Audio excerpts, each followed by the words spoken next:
Indonesia cancelled all military cooperation with Australia this week as the two regional powers look set to bash heads yet again. Naturally, many wondered if this could be the start of military action between the two countries. But could Indonesia really pose a threat to Australia?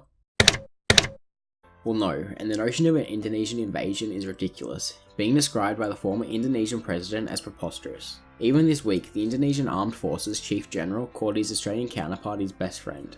Indeed, while politically Indonesia and Australia are sometimes very much at odds, the human person-to-person connections of both militaries are generally very positive. Generals and admirals from both countries regularly dine with each other, and a great respect is afforded among their troops. The Indonesian Special Forces are even trained in Perth by the Australian SAS, which is incidentally where this incident arose from.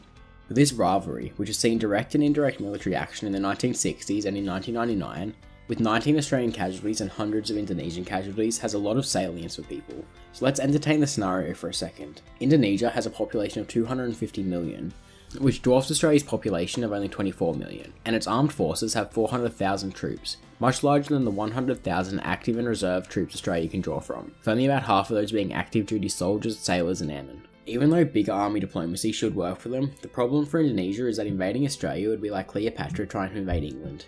They have no logistical capability of traversing the sea between them. In fact, they lack the naval capability to reliably traverse the waters of their own nation. They also lack ships like HMAS Canberra and HMAS Adelaide, which can transport thousands of soldiers, tons of cargo and lots of aircraft. 400,000 troops is a big number, but they're harmless if they can't find you. Even their air force is composed of Australian hand-me-downs, like 4 C-130s which were gifted in 2011, and years later more Hercules aircraft were this time sold for what the Australians described as mates rates to Indonesia.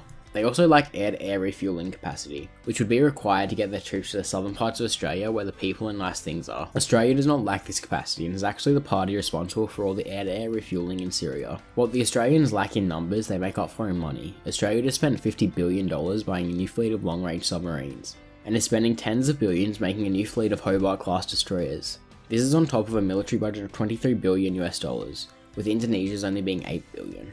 And this spending is forecast to almost double over the next decade as Australia undergoes what has been described as one of the biggest naval expansions since World War II.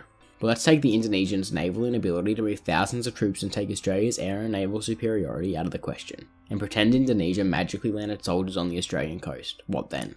Well, they'll surely die of starvation or give up. Most of Australia's population is located far from the reach of a marching Indonesian army.